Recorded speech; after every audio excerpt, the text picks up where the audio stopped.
ಎಲ್ಲರಿಗೂ ನಮಸ್ಕಾರ. ಇದು ಸುದ್ದಿ ವಿಶ್ಲೇಷಣೆ. ನಾನು ಶಶಿಧರ್ ಭಟ್.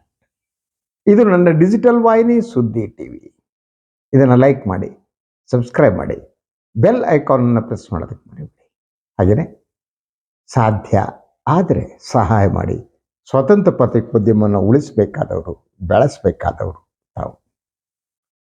ಬೆಳಗಾವಿ ಮತ್ತೆ ಬೆಳಗಾವಿ ಉದ್ರಿಕ್ತವಾಗಿದೆ. ಸೊ ಹಾಗೆ ನೋಡಿದರೆ ಇಡೀ ಬೆಳಗಾವಿ ಉದ್ರಿಕ್ತ ಆಗಿಲ್ಲ. ಬೆಳಗಾವಿ ವಿಚಾರದಲ್ಲಿ ಮಾಧ್ಯಮಗಳು ಉದ್ರಿಕ್ತವಾಗಿವೆ. ಹೋರಾಟಗಾರರು ಮಹಾರಾಷ್ಟ್ರ ಮತ್ತು ಕರ್ನಾಟಕದಲ್ಲಿ ಹೋರಾಟಗಾರರು ಉದ್ರಿಕ್ತರಾಗಿದ್ದಾರೆ. ಹಾಗಿದ್ರೆ ಇದು ಅಂತಹ ವಿಚಾರನ, ಇದು ಬೆಂಕಿ ಹೊತ್ತಿ ಉರಿಯುವಷ್ಟು ದೊಡ್ಡ ವಿಚಾರನ, ಅಥವಾ ಬೆಂಕಿ ಹಚ್ಚಿ ಉರಿಸಿ ನೋಡುವ ಒಂದು ಯತ್ನ? ಸೊ ಇಡೀ ಕರ್ನಾಟಕ ಮತ್ತು ಈ ಮಹಾರಾಷ್ಟ್ರ ನಡುವಿನ ಏನು ಈ ಗಡಿ ವಿವಾದ ಇದೆ, ಅದಕ್ಕೊಂದು ಸುದೀರ್ಘ ಇತಿಹಾಸ ಇದೆ. ಬಹಳ ಜನರಿಗೆ ಅದು ಗೊತ್ತಿಲ್ಲ. ಈ ಕನ್ನಡ ಹೋರಾಟಗಾರರಿಗೂ ಎಷ್ಟು ಜನರಿಗೆ ಗೊತ್ತಿದೆ ಅನ್ನೋದ್ರ ಬಗ್ಗೆ ನನಗೆ ಅನುಮಾನ ಇದೆ. ಸೊ 70ರ ದಶಕದ ನಂತರ ಪ್ರಾರಂಭ ಆದದ್ದು ಅದು. ನಾವು ಇತಿಹಾಸವನ್ನು ತಿಳ್ಕೋಬೇಕು. ಗಡಿ ವಿವಾದ ಪ್ರಾರಂಭ ಆಯಿತು. ಅದಾದ ಮೇಲೆ ಮಹಾಜನ ವರದಿ ಆಯೋಗ ಗೊತ್ತಿದೆ ನಮಗೆ. ವರದಿ ಪ್ರಕಾರ ಕರ್ನಾಟಕಕ್ಕೆ ಯಾವ ಯಾವ ಹಳ್ಳಿಗಳು ಪಟ್ಟಣಗಳು ದೊರಕಬೇಕು, ಇದೆಲ್ಲ ಇದೆ. ಆದರೆ ಶಿವಸೇನೆ ಈ ಬೆಂಕಿ ಹಚ್ಚುವ ಕೆಲಸವನ್ನು ಪ್ರಾರಂಭ ಮಾಡಿತು. ಬಾಳ್ ಠಾಕ್ರೆ ಅವರು ಇರುವ ಕಾಲದಲ್ಲೇ ಅವರು ಪ್ರಾರಂಭ ಮಾಡಿದ್ದು. ಅದಕ್ಕೆ ಬೆಳಗಾವಿಯಲ್ಲಿರುವ MES, ಮಹಾರಾಷ್ಟ್ರ ಏಕೀಕರಣ ಸಮಿತಿ, ಅವರು ಈ ಹೋರಾಟವನ್ನು ಪ್ರಾರಂಭಿಸಿದರು. ಸಂಯುಕ್ತ ಮಹಾರಾಷ್ಟ್ರ ಝಾಲಾತ್ ಪಾಯ್ಜೆ ಅನ್ನುವುದು ಅವರ ಘೋಷಣೆ. ಅದರಲ್ಲಿ ಅವರು ಕೇಳುವುದು ಬೆಳಗಾವಿ, ಕಾರವಾರ, ಹೀಗೆ ಹಲವು ಪ್ರದೇಶಗಳನ್ನು ಮಹಾರಾಷ್ಟ್ರಕ್ಕೆ ಸೇರಬೇಕು ಅಂತ. ಅದಾದ ಮೇಲೆ ಮುಂಬೈನಲ್ಲಿ ಕನ್ನಡಿಗರ ವಿರುದ್ಧ ಶಿವಸೇನೆ ಭಾರೀ ಪ್ರತಿಭಟನೆಯನ್ನು ಪ್ರಾರಂಭ ಮಾಡಿತು. ಆ ಕಾಲದಲ್ಲೇ ಮುಂಬೈನಲ್ಲಿ ಸುಮಾರು 10 ಲಕ್ಷಕ್ಕೂ ಹೆಚ್ಚು ಕನ್ನಡಿಗರಿದ್ದರು. ಹೋಟೆಲ್ಗಳನ್ನ ನಡೆಸುವವರು, ತಮ್ಮ ಬದುಕನ್ನು ತಾವು ಕಟ್ಟಿಕೊಂಡವರು, ಅವರ ಹೊಟ್ಟೆಗೆ ಬೆಂಕಿ ಇಡುವ ಕೆಲಸ ನಡೀತು. ಕರ್ನಾಟಕದಲ್ಲೂ ಪ್ರತಿಭಟನೆಗಳು ಪ್ರಾರಂಭ ಆದವು.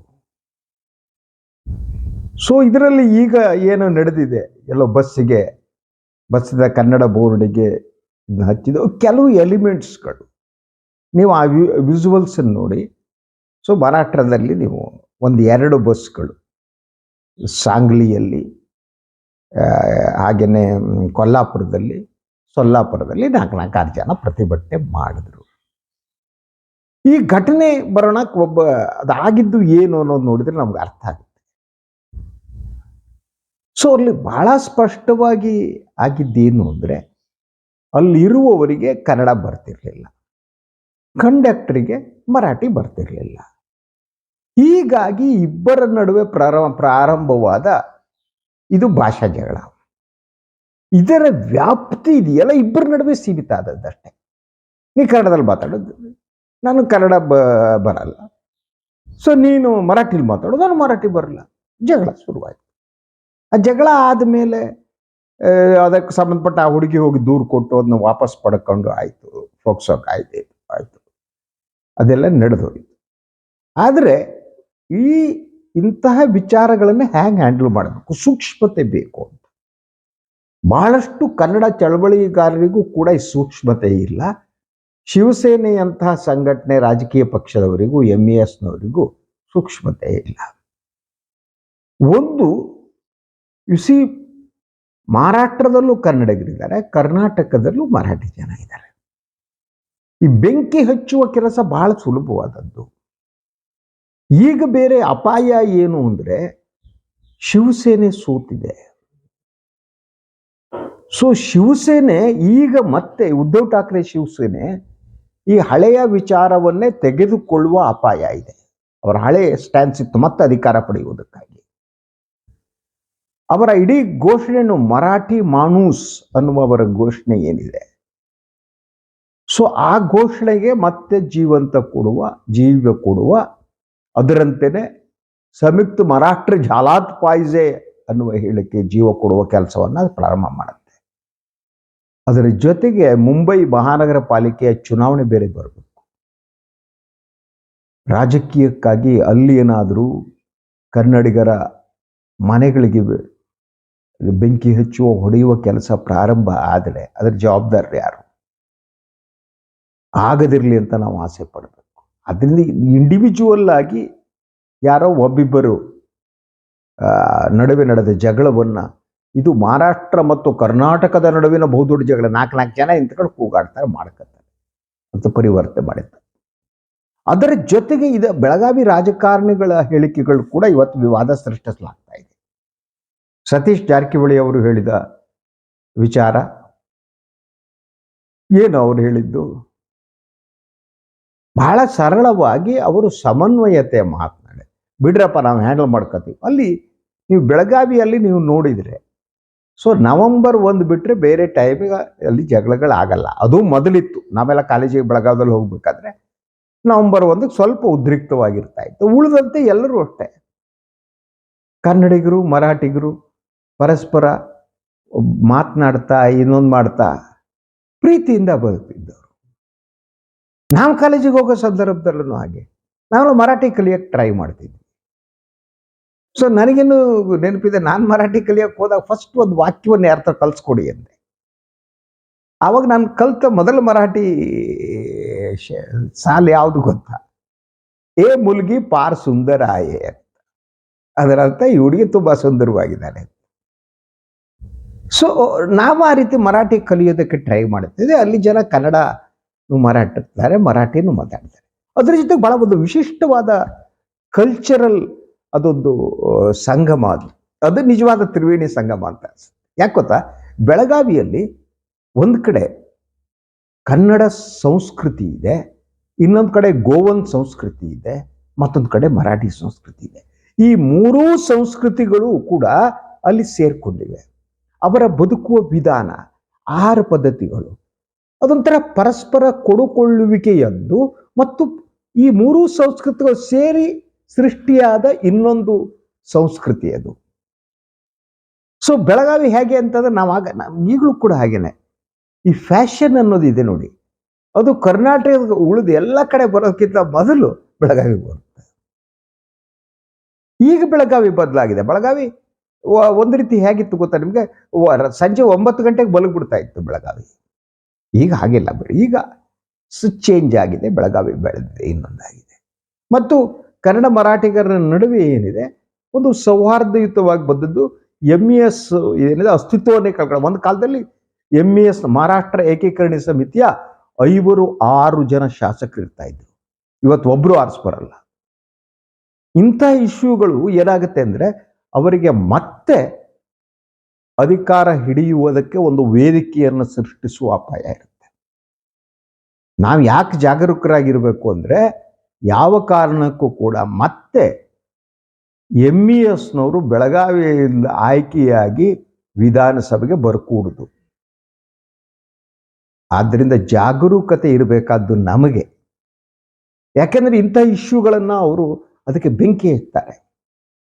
ಅದರಲ್ಲಿ ಅವ್ರು ಶೂರ್ರು, ನೀವು ಅನುಮಾನ ಬೇಕಲ್ಲ. ಸ್ಪ್ರೆಡ್ ಮಾಡ್ತಾ ಹೋಗ್ತಾರೆ. ಯಾರು ಒಬ್ಬ ಮರಾಠಿಗೆ ಅನ್ಯಾಯ ಆಯಿತು, ಮರಾಠಿಗೂ ಹಾಂಗ್ ಮಾಡಿದ್ರು ಹಿಂಗ್ ಮಾಡಿದ್ರು, ಅವರು ತಮ್ಮ ತಪ್ಪುಗಳನ್ನು ಹೇಳದೇ ಇಲ್ಲ.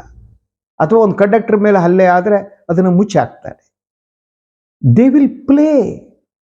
ಯಾಕೆಂದ್ರೆ MESಗೆ ಈಗ ಶಿವಸೇನೆ ಬೆಂಬಲ ಕೂಡ ಸಿಗುತ್ತೆ. ರಾಜಕೀಯ ಅದು, ಪಾಲಿಟಿಕ್ಸ್ ಅದು. ಈ ರಾಜಕೀಯದ ಭಾಗವಾಗಿ ಏನಾದರೂ ಆದರೆ ವಿಲ್ ಬಿ ದ ಸಫರರ್. ಅದರ ಜೊತೆಗೆ ಈ ಗಡಿ ವಿವಾದ ಏನಿದೆ ಅದು ಈಗ ಸುಪ್ರೀಂ ಕೋರ್ಟ್ನಲ್ಲಿದೆ. ಸುಪ್ರೀಂ ಕೋರ್ಟ್ನಲ್ಲಿ ಅದರ ವಿಚಾರಣೆ ನಡೀತಾ ಇದೆ. ಬೆಳಗಾವಿ ಮಹಾರಾಷ್ಟ್ರಕ್ಕೆ ಸೇರಬೇಕು ಅಂತ ಹೇಳಿ ಮಹಾರಾಷ್ಟ್ರ ಕ್ಲೇಮ್ ಮಾಡಿದೆ. ಮಹಾಜನ ವರದಿ ಆಯೋಗವನ್ನು ರಿಜೆಕ್ಟ್ ಮಾಡ್ತಾ ಇದೆ ಮಹಾರಾಷ್ಟ್ರ. ಇದು ಬಹಳ ಸೆನ್ಸಿಟಿವ್ ವಿಚಾರಗಳು. ನಾವು ಘೋಷಣೆ ಕೂಗಿದ್ಬಿಟ್ಟು ಕನ್ನಡ ಕೂಗ್ಬಿಟ್ರೆ ಕನ್ನಡ ಉಳಿಸಕ್ಕಾಗಲ್ಲ. ಕನ್ನಡ ನಮ್ಮ ಹೃದಯದ ಭಾಷೆ, ನಮ್ಮ ಆತ್ಮದ ಭಾಷೆ, ನಮ್ಮ ಮನಸ್ಸಿನ ಭಾಷೆ. ಅಂತಹ ಕನ್ನಡವನ್ನ ನಾವು ಪ್ರೀತಿಸಬೇಕೇ ಹೊರತು ಆ ಕನ್ನಡವನ್ನ ಅದು ಹೋರಾಟದ ಭಾಷೆಯೂ ಆಗಿರಬಹುದು. ಆದರೆ ಕನ್ನಡವನ್ನು ಉಳಿಸುವ ಬೆಳೆಸುವ ನಮ್ಮದಲ್ಲಿ ನಮಗೆ ಕೇವಲ ಅರಚಾಟ ಕೂಗಾಟ ಅಲ್ಲ, ನಮಗೆ ಸೂಕ್ಷ್ಮತೆ ಬೇಕು ಅಂತ. ಕನ್ನಡ ಹೋರಾಟವೇ ಇವತ್ತಿನ ದಿನ ಒಂದು ಸೂಕ್ಷ್ಮತೆಯನ್ನು ಕಳೆದುಕೊಂಡಿದೆ. ಮೊದಲು ಆಗಿರಲಿಲ್ಲ. ರಾಮಮೂರ್ತಿಯವರು ಕನ್ನಡ ಹೋರಾಟಗಳನ್ನ ಪ್ರಾರಂಭ ಮಾಡಿದಾಗ ಅದು ಬೇರೆ ಆಗಿತ್ತು. ಅದಾದ ಮೇಲೆ ಹಲವಾರು ಕನ್ನಡ ಸಂಘಟನೆಗಳು ಹುಟ್ಟಿ ಬರೀ ಘೋಷಣೆಗಳಿಗೆ ಸೀಮಿತ ಆಗುವಂಥದ್ದು. ಮೊದಲನೇದಾಗಿ ಕನ್ನಡ ಭಾಷೆಯನ್ನ ಸರಿಯಾಗಿ ಬಳಸುವ ಒಂದು ಕೆಲಸ ಆಗಬೇಕು. ಇವತ್ತು ಕನ್ನಡ ನಾಶ ಆಗ್ತಾ ಇದೆ. ವಾಹಿನಿಗಳಲ್ಲಿ, ಚಾನಲ್ಗಳಲ್ಲಿ ಕನ್ನಡವನ್ನು ನೋಡಿದರೆ ಕನ್ನಡವನ್ನು ಪ್ರೀತಿಸುವ ಜನ ಅವರು ಆತ್ಮಹತ್ಯೆ ಮಾಡ್ಕೋಬೇಕಷ್ಟೆ. ಆ ರೀತಿ ಎಲ್ಲೆಲ್ಲಿ ಕನ್ನಡದ ನಾಶ ಆಗ್ತಾ ಇದನ್ನು ಉಳಿಸುವ ಕೆಲಸ ಆಗಬೇಕು. ನಾಮಫಲಕಗಳು ಸರಿಯಾಗಿಲ್ಲ, ಸರ್ಕಾರಿ ಇದರಲ್ಲಿ ಇರೋದಿಲ್ಲ. ಇದೆಲ್ಲದರ ಬಗ್ಗೆ ಗಂಭೀರವಾಗಿ ಆಲೋಚನೆ ಮಾಡಿದ್ಬಿಟ್ಟು ಬರೀ ಬೀದಿ ಜಗಳ ಕೂಗಾಟಗಳ ಮೂಲಕ ನೀವು ಕನ್ನಡವನ್ನು ಉಳಿಸೋಕ್ಕಾಗಲ್ಲ. Government also should take it seriously. ಸರ್ಕಾರ ಕೂಡ ಇದನ್ನು ಗಂಭೀರವಾಗಿ ತಗೋಬೇಕು. ಅದು ಸಾಧ್ಯ ಇದೆ. ಆದರೆ ಇದನ್ನ ರಸ್ತೆ ಹೋರಾಟವಾಗಿ ಬದಲಿಸುವ ಮೂಲಕ ಕರ್ನಾಟಕದ ಮತ್ತು ಮಹಾರಾಷ್ಟ್ರದ ಕೆಲವು ಎಲಿಮೆಂಟ್ಸ್ಗಳು ಲಾಭ ಪಡಿತಾವಷ್ಟೇ. ಅದರ ಜೊತೆ ರಾಜಕೀಯ ಪಕ್ಷಗಳು ಮಹಾರಾಷ್ಟ್ರದ ಎಸ್ಪೆಷಲಿ ಲಾಭ ಪಡೆಯೋಕ್ಕೆ ಟ್ರೈ ಮಾಡ್ತಾರೆ. ಕನ್ನಡದವರಿಗೆ ಅದೂ ಆಗಲ್ಲ.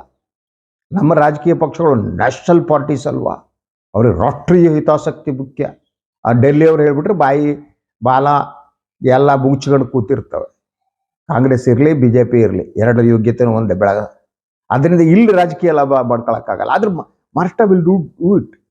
ಶಿವಸೇನೆ 2 ಗುಂಪುಗಳು, NCP 2 ಗುಂಪುಗಳು, they will try to use it. ಅದರಿಂದ ಅದು ನಾವು ಯೂಸ್ ಮಾಡ್ಕೊಳ್ಳದಂತೆ ತಡೆಯಬೇಕಾದ್ದು ನಮ್ಮ ಕೆಲಸ ಕಣ್ರಿ. We should do.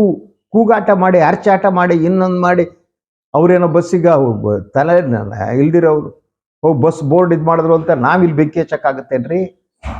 V should not do that. ಅದನ್ನು ಮಾಡಿಕೊಡು, ತಡೆಗಟ್ಟಬೇಕು. ಹೋರಾಟ ಅನ್ನುವುದಕ್ಕೆ ಅದರ ಓವರ್ ಕ್ಯಾನ್ವಾಸ್ ವ್ಯಾಪ್ತಿ ಬೇರೆ ರೀತಿ ಇರಬೇಕು. ಕನ್ನಡ ಹೋರಾಟ ಅನ್ನೋದು ಕೇವಲ ಇದೇ ಸಂದರ್ಭದಲ್ಲಿ ನವೆಂಬರ್ 1 ಮತ್ತು ಇದೇ ಸಂದರ್ಭದಲ್ಲಿ ಅಲ್ಲ. ಯಾವ ಸಂದರ್ಭದಲ್ಲೂ ಕನ್ನಡ ಹೋರಾಟ ಅನ್ನುವುದು ಕಲೆಕ್ಷನ್ ಹೋರಾಟ ಆಗ್ಕೂಡ್ದು. ವಂತಿಗೆಯನ್ನು ಸಂಗ್ರಹಿಸುವ ಹೋರಾಟ. ಅದನ್ನು ಮೀರಿ ಕನ್ನಡವನ್ನು ಉಳಿಸುವ, ಬೆಳೆಸುವ ಕೆಲಸ ಆಗಬೇಕು. ಶಿಕ್ಷಣ ಕ್ಷೇತ್ರದಲ್ಲಿ ಏನಾಗ್ತಾ ಇದೆ, ನಮ್ಮ ಯೋಗ್ಯತೆಗೆ ನಾನು ನಿಮ್ಗೆ ಇನ್ನೊಂದು ಹೇಳಬೇಕು. ಈ ತ್ರಿಭಾಷಾ ಸೂತ್ರದ ಅನ್ನೋದು ವಿರುದ್ಧ ತಮಿಳುನಾಡಿನಲ್ಲಿ ಹೋರಾಟ ನಡೀತಾ ಇದೆ. ಯಾಕೆ ತ್ರಿಭಾಷಾ ಸೂತ್ರ ಮಾಡ್ತಿದ್ದಾರೆ ಅಂತ ಕ್ವಶನ್ ಕೇಳ್ತಾ ಇದ್ದಾರೆ. ಅಲ್ಲಿ ಜನ ರಿಜೆಕ್ಟ್ ಮಾಡ್ತಾರೆ. ಯಾಕಂದ್ರೆ ಹಿಂದಿ ಏರಿಕೆ ಮಾಡೋದಕ್ಕೆ ಕೇಂದ್ರ ಟ್ರೈ ಮಾಡ್ತಾ ಇದೆ ತ್ರಿಭಾಷಾ ಸೂತ್ರದ ಮೂಲಕ. ಅದು ತಮಿಳುನಾಡು ಕೇಳೋ ಪ್ರಶ್ನೆ, ನೀವು ನಮಗೆ 3 ಭಾಷೆ ಅಂತ ಹೇಳ್ತೀರಿ, ನೀವು ಉತ್ತರ ಭಾರತದಲ್ಲಿ ಉತ್ತರ ಪ್ರದೇಶ, ಮಧ್ಯಪ್ರದೇಶ ಅವರೇನು ದಕ್ಷಿಣದ ಒಂದು ಭಾಷೆ ಕಲಿತಾರ ಅಂತ ಕ್ವಶನ್ ಕೇಳ್ತಾ ಇದ್ದಾರೆ. ಆ ಪ್ರಶ್ನೆಗಳ ಶಕ್ತಿನೂ ನಮ್ಗಿಲ್ಲ, ಶಕ್ತಿನೇ ಇಲ್ಲ. ನಾವು ಅಯ್ಯೋಯ್ಯೋ ತ್ರಿಭಾಷಾ ಸೂತ್ರ, ಹೌದು ಮೋದಿಜಿ ಹೇಳಿದ್ರಲ್ವಾ, ಅಮಿತ್ ಶಾ ಜಿ ಹೇಳಿದ್ರಲ್ವಾ, ಆದ್ರಿಂದ ಈ ಎಲ್ಲ ಜಿಗಳು ನಾವೆಲ್ಲ ಆ ಜಿಗಳು ಹೇಳಿದಾಗ ಕೇಳಬೇಕು ಅಂತೇಳಿ ಕೂತ್ಕೊಳ್ಳೋ ಜನ ನಾವು. ಇದುವರೆಗೆ ನಾವು ಪ್ರತಿಭಟನೆ ಮಾಡಬೇಕಾಗಿತ್ತು ತ್ರಿಭಾಷಾ ಸೂತ್ರದ ಮೂಲಕ.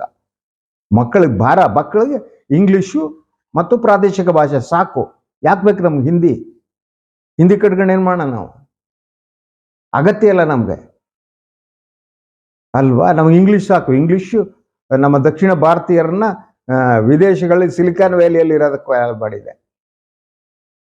ಹಿಂದಿ ಅದೇನು ಮಾಡಿಲ್ಲ.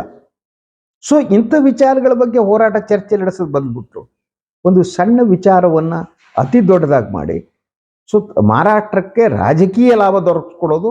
ಅಲ್ಲಿ ರಾಜಕೀಯ ಪಕ್ಷಗಳು ಈ ಒಂದು ವಿವಾದವನ್ನ ಜೀವಂತವಾಗಿಡ್ತಾ ಸುಪ್ರೀಂ ಕೋರ್ಟ್ನಲ್ಲಿ ವಾದ ಮಾಡೋದಕ್ಕೆ ಇನ್ನೊಂದು ಮಾಡಕ್ ಬೇಕಾದ ಅವಕಾಶವನ್ನು ಕಲ್ಪಿಸೋದು.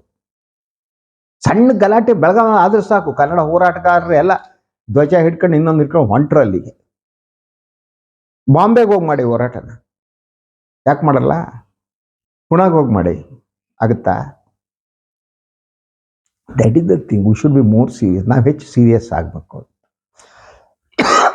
ಏನಿವೆ ನೋಡೋಣ, ಇದು ಈ ಹೋರಾಟ ಇಲ್ಲಿ ನಿಲ್ಲಿ.